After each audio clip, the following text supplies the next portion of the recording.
Start in the middle. Marcus Pulverchem and CNN. Describe what it was like when you gained all of that momentum and were putting up all those points. And you think this can carry over to the championship game? It's an incredible feeling. When you prepare all week and to find success and to be able to execute the way that we did, it definitely feels good. And hopefully we can, take a little bit of this momentum heading into the next game. Okay, we have a question in the middle. Mike's on your left, sir. Marcus, first for you, and then Tony can talk about to watch your defense do what they did with the turnovers. That had to be nice, and the fact that you were able. How important was it that you turned those into points? And Tony, obviously, you have to feel that your defense continued that bend, don't break thing. I'm guessing that worked pretty well for you. Yeah, defense played incredible. They practiced hard all week, and just a testament of what they've been able to do. And those guys have been doing it all year, and they always kind of find ways to get the ball. And for us as an offense, it gives us an opportunity to have good field position and to hopefully turn those into points. And defense played great, and they're really just kind of the steam that we needed to roll. We have a question in the middle left. Stephen Herbert, City News Service for Coach Helfrich. How long will you let your players celebrate this victory, and when do you want them to start thinking about the national championship game? I guarantee there's a few guys in the locker room right now dialed in and tuned in to those guys and are trying to get some tendencies. But doing what they did tonight, doing the culmination of this season, they need to enjoy it for a couple of days, and we've got a plan going forward of how we'll manage that. And these guys can enjoy getting patted on the back for probably too many times here in the next couple days, and then we'll flip it. And it has to be that way, whether it's coming off of the regular season, the championship game, and the championship game to here, managing those kind of extra days and really take advantage of and balance getting healthy versus getting stale and all those other things that go into it. We have another question on the left there. For Coach Helfrich, what happened with Devin Allen just before the game, and can you discuss the way your receivers responded, Bayless and Carrington, kind of with that curveball? Yeah, those two names you just threw out there. Devin was unavailable for the rest of the game, and Evan Bayless played tremendously well in Pharaoh Brown's stead. Darren Carrington made some big-time plays. A couple of the guys did some unbelievable stuff without the ball, which is vital to our success. And those guys have been battling all year long. We had to win on the perimeter, both in the run game and the bubble game and all that stuff that goes into it, and make some plays downfield, and we were able to do that. We have a question on the back riser there. For Marcus and Tony, can you guys talk about being the team that finally ended the FSU winning streak of 29 games? Honestly, going into the game, we never really thought about like that. We were just kind of focused on going out and being the Oregon team that we can be. We knew coming to the game that this group of guys that we're going against are a great team. It's really hard to win every game throughout the whole season in college football, especially in the conferences that we play. So we were just ready for the fight, and it's coming on top. Yeah, just to kind of add on that, we knew coming in that they're a great team. They went undefeated the last 2 years and just that in itself says a lot about what they've been able to do. And coming in, we didn't focus on that. We just wanted to focus on ourselves and really just trying to execute to the best of our abilities. We have a question in the middle left there. For Coach and Marcus, there were times, probably more so in the first half, it seemed like their defensive players were a little late getting over or walking around. Do you get the sense that your tempo was able to get to them at times in this game? We take great pride in our physical conditioning, and that was something going into it. We wanted to in our kind of way exploit. They didn't play a ton of guys defensively, and it's hard to endure. I don't know exactly what it ended up being play-wise. I think it was high 40s in the first half. And yes, we definitely talked about this look and where we thought we could try to make some plays in the second half. Yeah, we knew going in that our tempo can be a weapon.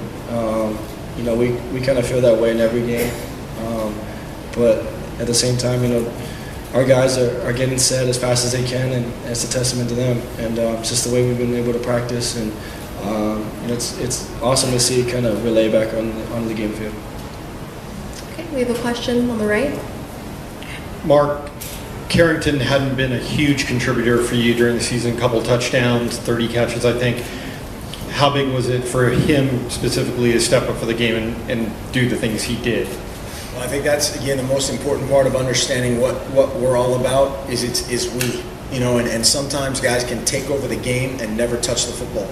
This game happened to be his game, and when he had the opportunity to make those plays, it was huge. And he's grown up a ton. Realizing early on that I can affect the game without the ball in my hands. Byron Marshall has been one of the most valuable guys without the ball. Keenan Lowe tonight without the ball was unbelievable. Evan Bayless without the ball and with the ball. And so there's sometimes, it's just the ebb and flow of how our system works. You're going to touch the ball sometimes, you're not going to have it sometimes, and we need every single guy, every single play. We have a question right there on the left.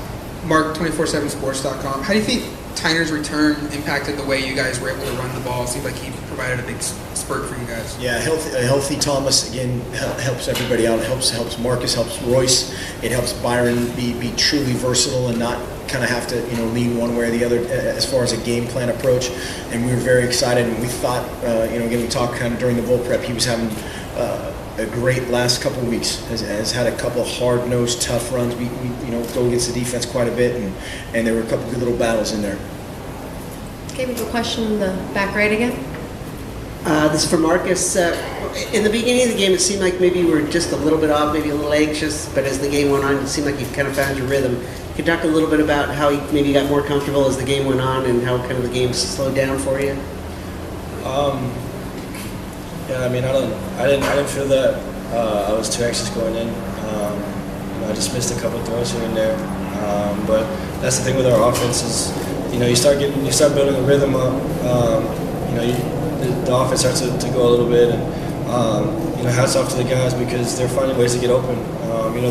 That defense is very athletic, and it's tough to kind of find spots in the zone or run away from man coverage.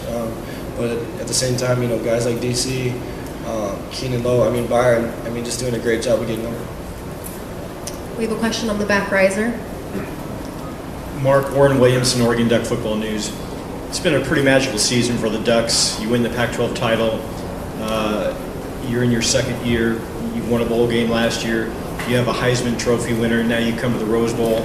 You win the Rose Bowl, and now you're going to the national championship. If you could maybe just encapsulate what this season so far has meant to you, to the team, to the community.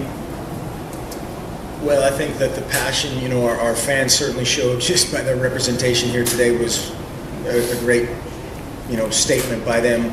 Unbelievable representation in terms of volume and sheer numbers. And I'm the luckiest guy in the world to be around these guys. This team is unbelievable to be around these guys every single day. And that's probably the biggest blessing of all is we get a few more days together. And this edition has been resilient. They've been tough. They've been smart. They've been kicked in the gut a couple times and looked it straight in the eye. We had to have that kind of effort to overcome the team and the movement that Florida State had over the last couple of years. And again, total credit goes to these guys. We have a question up front. Bill Bender, Sporting News. This question is for all three of you guys.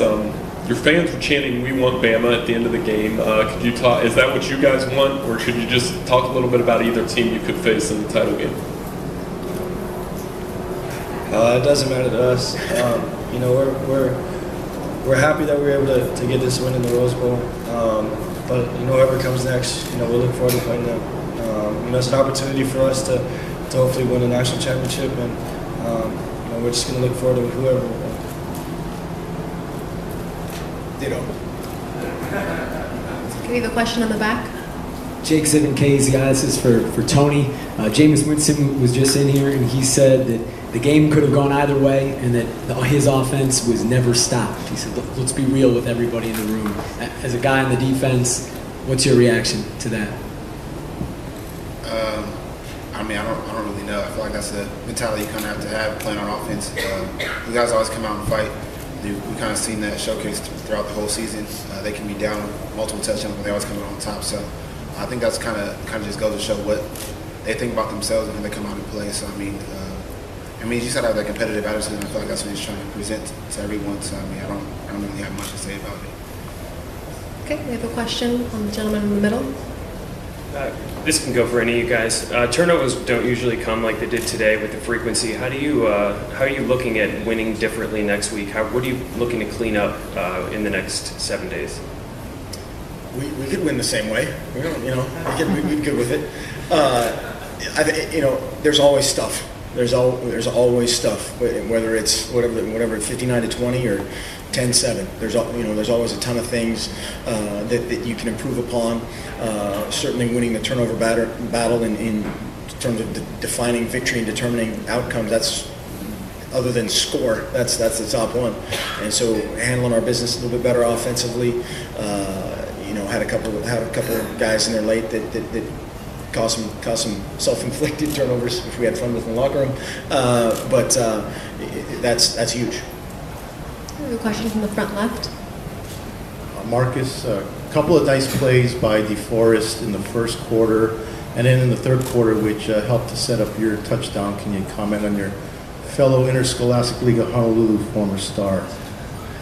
Yeah, Devo's been making plays like that all year, and it's a testament to his work and his character, because he had to battle through a little bit, and for him to make those plays, he's going to continue to make them, and it's awesome to always see him looking forward to that. We have a question in the middle. Gary Montgomery, Voice News, Riverside, San Bernardino. Question is for Tony. Describe the feeling to have a game like this, essentially back at home. It's incredible. Growing up in Southern California, the Rose Bowl has always been a big game to me. So just being able to play in it and just win with my teammates, there's no feeling like it. It's a really special game, really special moment for all of us. We're trying to cherish it. Okay, we have a question from the back, way back left. Joe Butita with KYT in Santa Barbara. Coach, it was 25-20 in the third quarter, then all of a sudden we all look up and it's 59-20. What's it like to be in a zone like that where just the points are flowing? A lot of fun, but at the same time, these guys were able to retain a tremendous focus, and we knew that was going to again be needed against an opponent like this and in a game like this where the emotions, the crowd, everything is it's just up and down and up and down, and to sustain the effort defensively, to create some issues there, to do some great things in special teams, which I thought was key in terms of covering these guys in the kick return game especially, and then to score touchdowns. We have to score touchdowns. And so that was a great, a run by our guys in terms of maintaining focus and finishing, truly finishing. We have a question from the back right. Coach, you guys are primarily a run-first team. They're known for their secondary, yet you guys came out throwing the ball. What did you see on film that led you guys to think that you could come out throwing like the way you did? We've got a pretty good quarterback, and we have a ton of confidence in him and a bunch of young guys that have done great things on the perimeter. And then just by virtue of how they play us, sometimes it comes that way through the run game. We're actually running a run play with some sort of bubble or something off of it. That occurred several times, and then you have to be able to dictate a little bit what the game's going to be about in terms of you got to be able to slam it up in there a few times, and you got to take some shots. And so I thought Coach Frost and the offensive staff did a great job of balancing just that.